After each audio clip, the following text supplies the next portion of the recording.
Alam kubur adalah persinggahan pertama manusia setelah mati. Setelah manusia memasuki alam kubur, ia akan ditanya oleh dua malaikat yang bernama Mungkar dan Nakir. Siapa Tuhan si mayit? Apa agamanya? Apa kitab yang menjadi pedomannya? Dan siapa nabinya? Dan jika ia lulus dari pertanyaan dua malaikat tadi, maka ia akan diistirahatkan di taman surga untuk menunggu kiamat. Namun jika ia gagal dari dua malaikat tadi, maka ia akan ditempatkan di neraka sampai hari kiamat, hari kebangkitan, di mana semua makhluk dihidupkan kembali setelah mereka mati. Ketika malaikat Israfil meniupkan sangkakala yang pertama, maka semua makhluk akan binasa.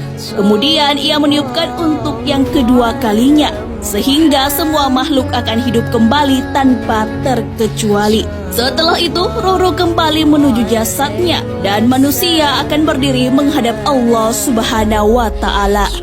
Penggiringan ke padang mahsyar.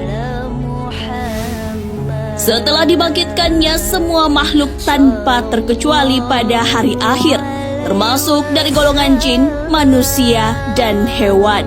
Berkumpullah mereka di suatu tempat yang sangat luas, yaitu padang mahsyar. Di tempat ini semua makhluk dari bumi dan langit lapisan ketujuh akan diadili. Penimbangan amal baik dan buruk.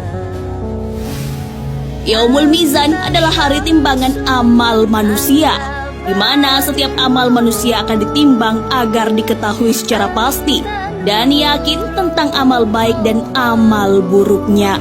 Penimbangan ini dilakukan dengan seadil-adilnya, tanpa ditambah ataupun dikurangi sedikit pun. Yaumul Hisab. Hari perhitungan semua amal perbuatan baik maupun buruk manusia selama hidup di dunia.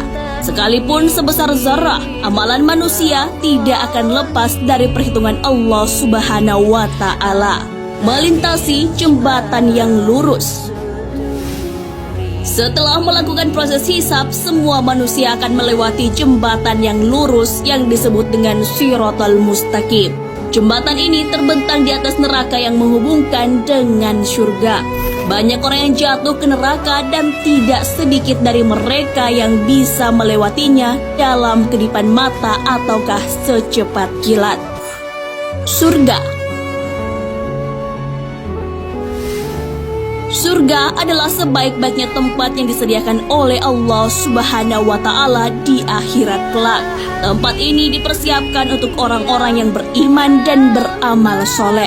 Di dalam surga terdapat banyak kenikmatan yang telah dipersiapkan oleh Allah Subhanahu wa Ta'ala untuk para umatnya.